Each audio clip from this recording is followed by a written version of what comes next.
one episode of Hotel Hell, Gordon Ramsay visits a hotel that's having troubles with their business. The hotel manager and CEO were wondering why they were hemorrhaging money. The guests complain that the rooms have mold, that the beds are creaky, and the hotel manager just blames the guests as being too needy. Gordon Ramsay, obviously in disbelief, gathers a bunch of executives, the hotel executives, in a room, in a circle, and asks them, who is the most important person in the hotel? Tell me, who's the most important person at the Keating? Who is it? Eddie, Brian, yeah? The most important person at the Keating. Sandra, who is it? I gotta say, it's Eddie. I believe it would be Eddie. Eddie. Sandra. No. The most important person at the Keating is the guest. And I think it's all been forgotten about. And it's more about keeping you, Eddie, happy. And at that moment, on the TV, you can literally see the faces of the entire hotel staff. They obviously hadn't thought about the guests. They were so focused on increasing revenue that they forgot to focus on the core problems. I know. How could they forget that? It's so obvious. We're learning UX. Okay, we're learning UX and how to be more user-focused and user-first, but this notion isn't obvious for many businesses. I think things are changing for the better, but in the thick of things, you'd be surprised how many businesses forget about their customers. How do we make sure our investors are happy? How do we make sure our staff are happy? They forget about the users. How do we shove ads in a more user-centered way? Ads make money. If we just shove it in a more user-friendly way, that's good UX. So that's good business, right? Am I right? Hey, editor Kevin here.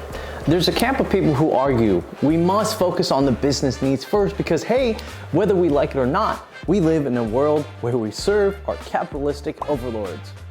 We work for them, they pay us, that's why we have a job. It's a good point, but I think it's missing the point. First, I ask, why is that the norm? Why should that be the norm? I own a business, and all I think about is you, the learners, the people I serve and I want to teach.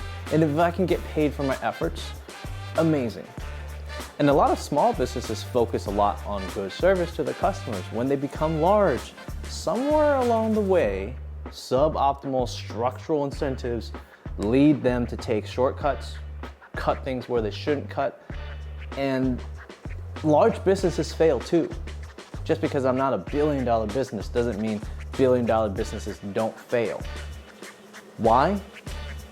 Because they couldn't keep up with what their customer demands or needs are.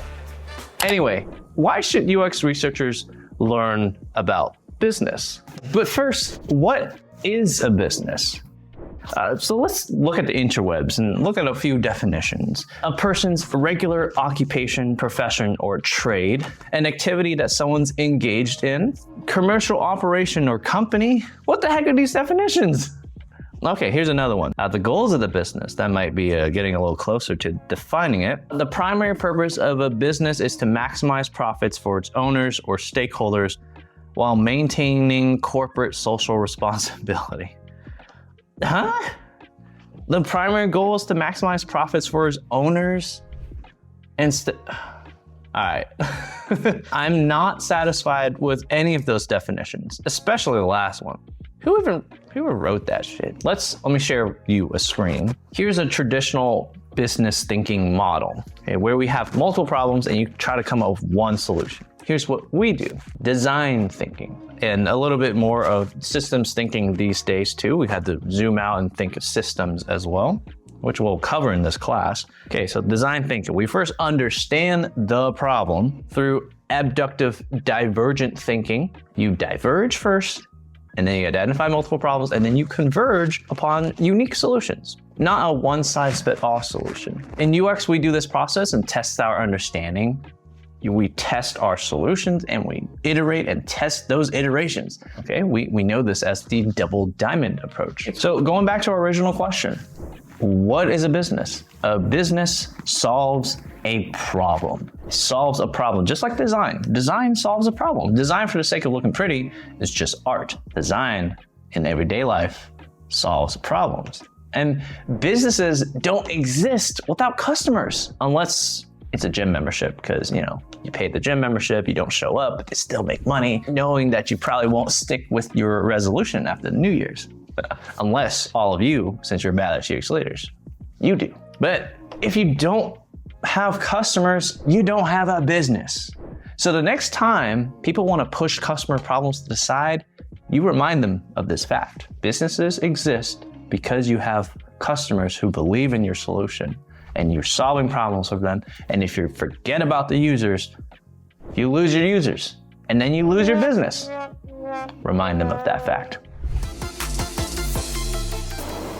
Hey there. I hope you enjoyed the video. Believe it or not, that video is from my self-paced masterclass, and there's so much more like it. I spent 6 years creating this class, and it contains everything you need to know to be a badass UX leader. I mean it. Time and time again, my students have told me after they finish the class, they're working at their companies as a UX researcher, and they reference my material all the time. They say, wow, you literally cover everything, because I need to go back and look at XYZ things in class, and you have it. You talk about all of it. So if you enjoyed this video on business and what it means to be a UX leader who understands business, there's a whole lot more in the Self-Paced Masterclass. Please check it out. I have it linked in the description below. I'm on a mission to disrupt UX research education. I've seen and I've experienced resources, a lot are helpful, but none that go into such depth as much as I do. There's a reason why I spent 6 years creating the course. So I encourage you to check it out. You know, I'm making this video even though I've rolled my ankles, so there's no excuse. All right, thank you. I'll see you in the next one. Mad love. Peace.